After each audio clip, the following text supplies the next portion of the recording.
ka-doers, magandang araw, magandang umaga, magandang tanghali, magandang gabi, kung anong oras mo man pinapanood yung ating vlog na to, no? So, kumusta? Okay, welcome back sa channel natin. Kamusta?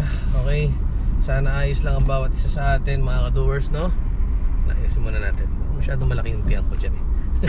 Ngayong araw, solo gaming muna tayo. Pauwi tayo ng Nueva Ecija, no?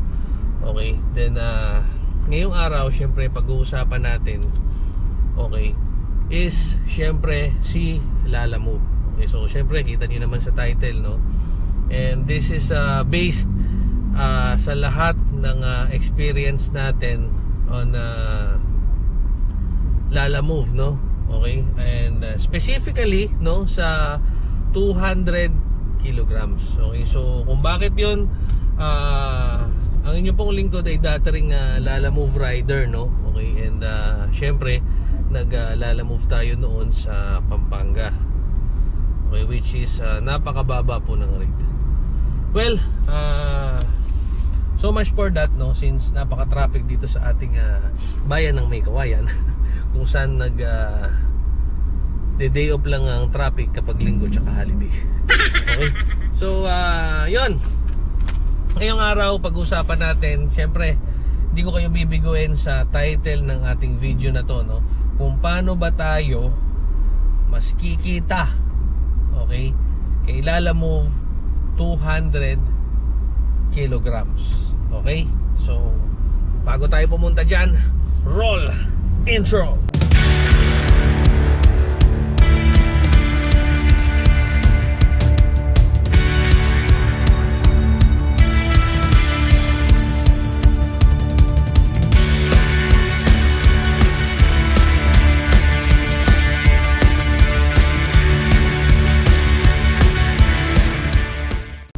So welcome back mga ka-doers, no? Okay, so syempre huwag na tayo magpaligoy-ligoy pa. Simulan na natin yung ating pag-uusapan ngayong araw habang ako ay pauwi sa Nueva Ecija, no, mga ka-doers. So unahin na natin, no, mga ka-doers. Number 1, real talk, kung paano ka ba mas kikita.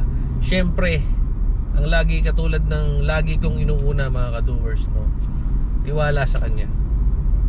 Tiwala kay Lord. It helps, no? Walang bayad yan. Magdasal, maniwala sa Diyos, kay Lord, or kung ano man ang religion na pinaniniwalaan mo. Always pray bago ko bumiyahe at ibigay mo ang lahat sa Kanya.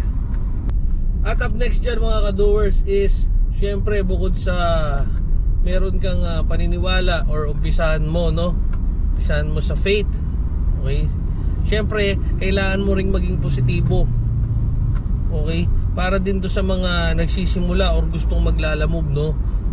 Marami po, napakadaming negatibo sa mga groups ni Lalamove. Sobrang dami, napakadami.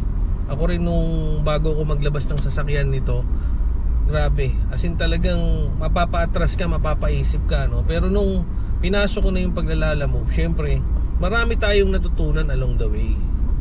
Diba? Learning process yan. Halos lahat naman ng lahat ng bagay. Sa una talaga magkakamali ka, mangangapa ka. Kahit naman nung pinanganak tayo eh, diba?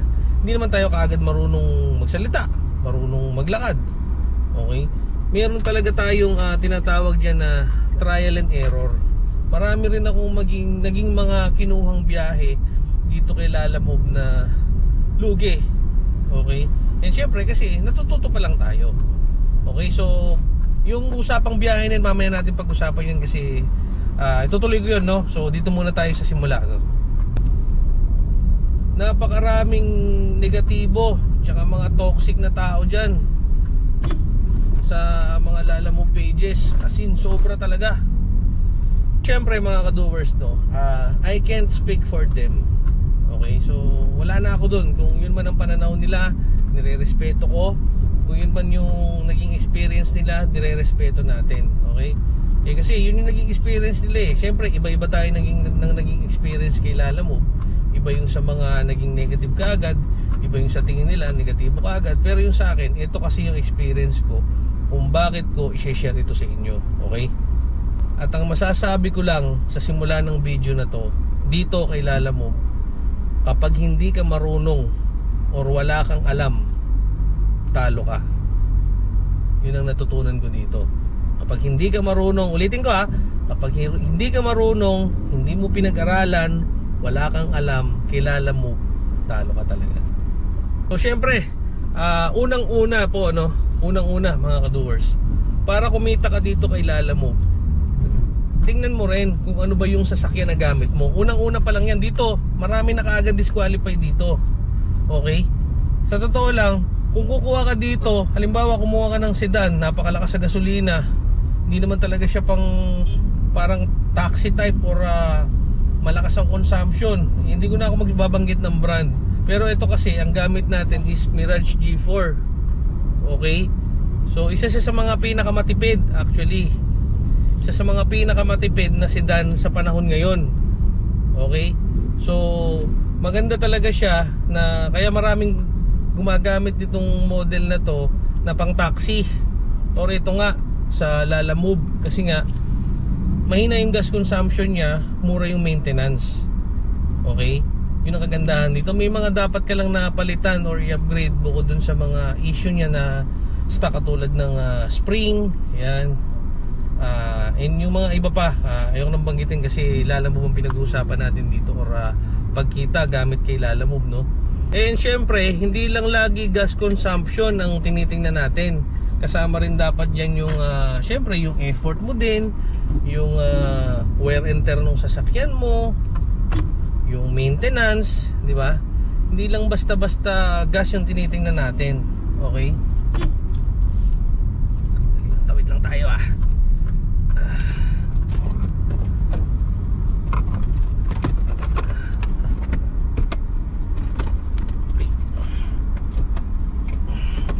Pasok na kasi tayo ng expressway. Okay, papasok na tayo ng expressway.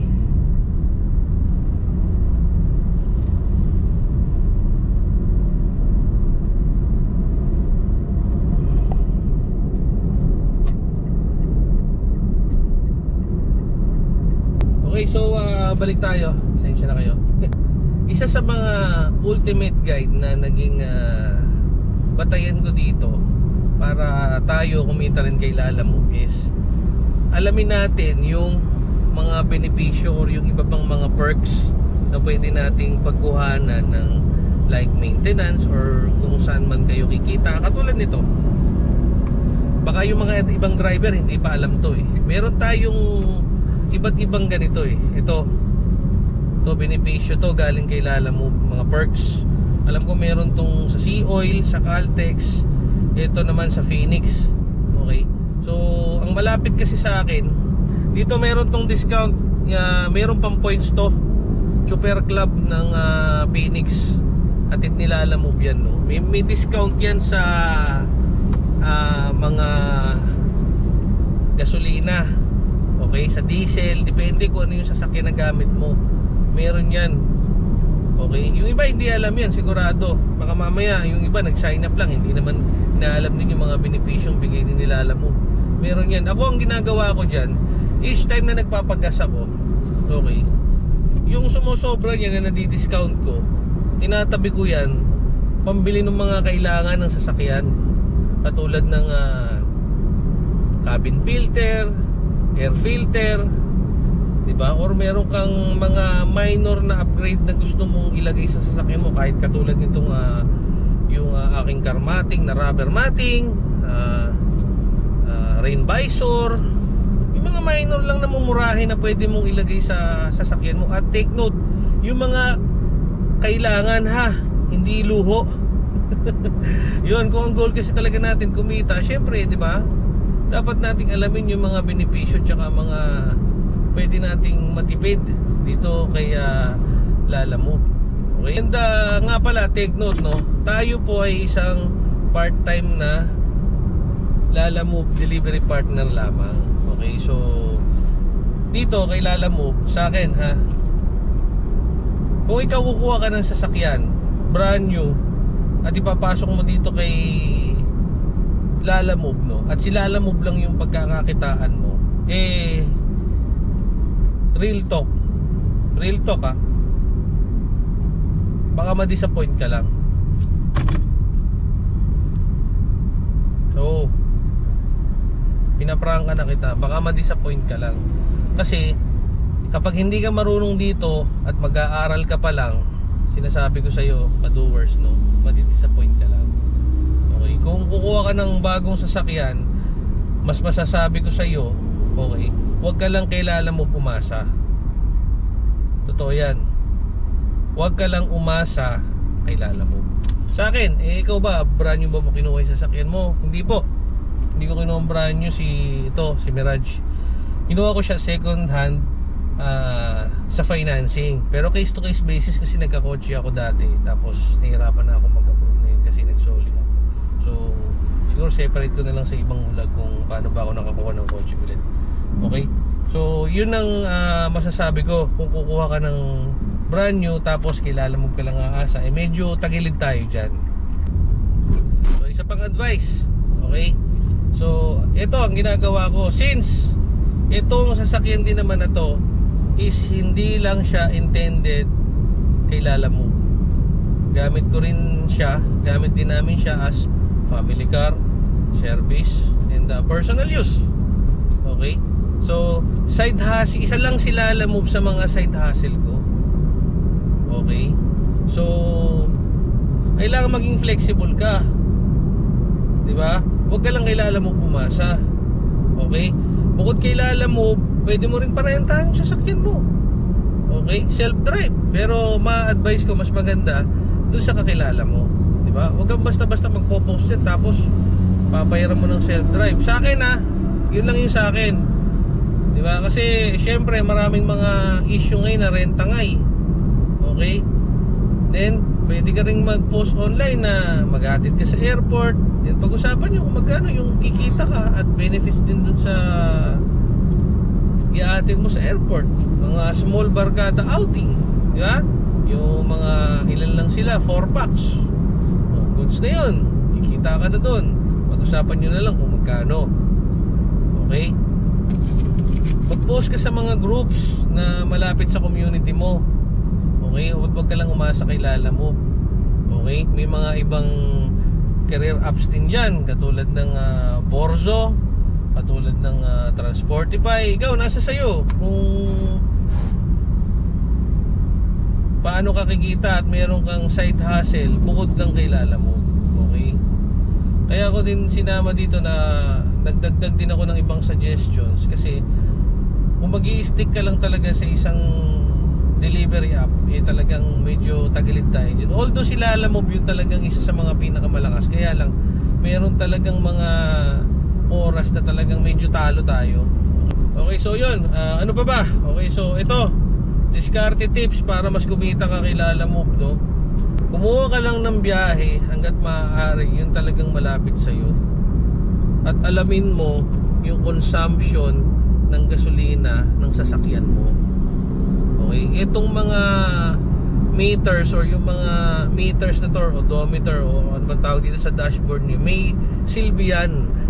Okay, may silbi yan para gamitin natin, hindi yung tansyameter.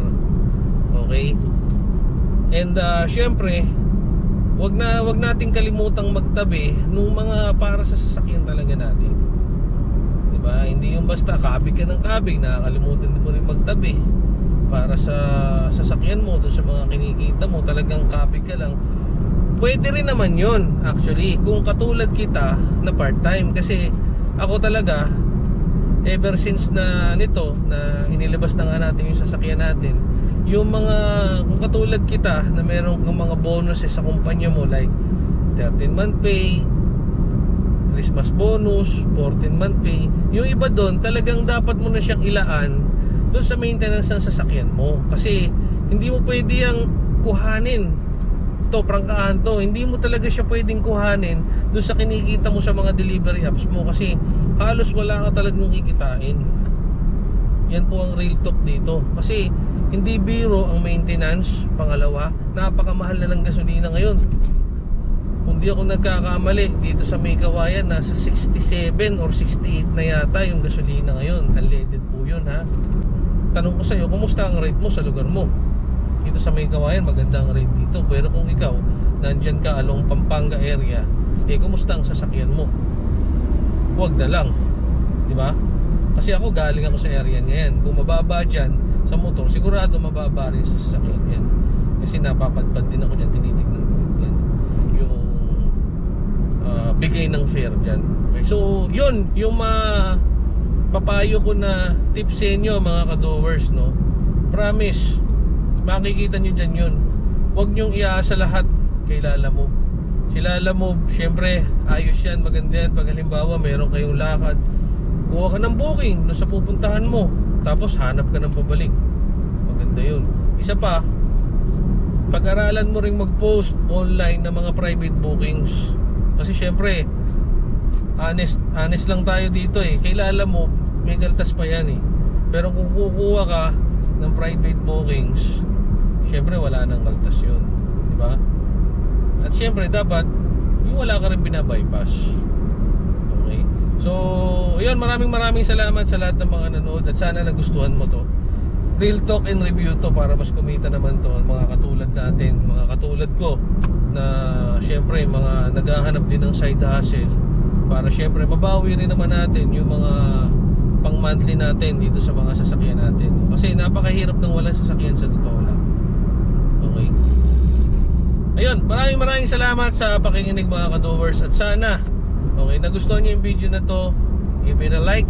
And kung di mo nagustuhan, edi dislike. Okay? And kung meron kang gustong idagdag or mga tanong, feel free na mag-comment sa comment section. Sasagutin ko po yan. Maraming salamat. And syempre, huwag kalimutang mag-subscribe, click the notification bell para pag may mga susunod tayong uploads ay ma-notify ka. Okay? So road to 2K subscribers na tayo. Maraming salamat, and I'll see you sa next vlog. Peace out.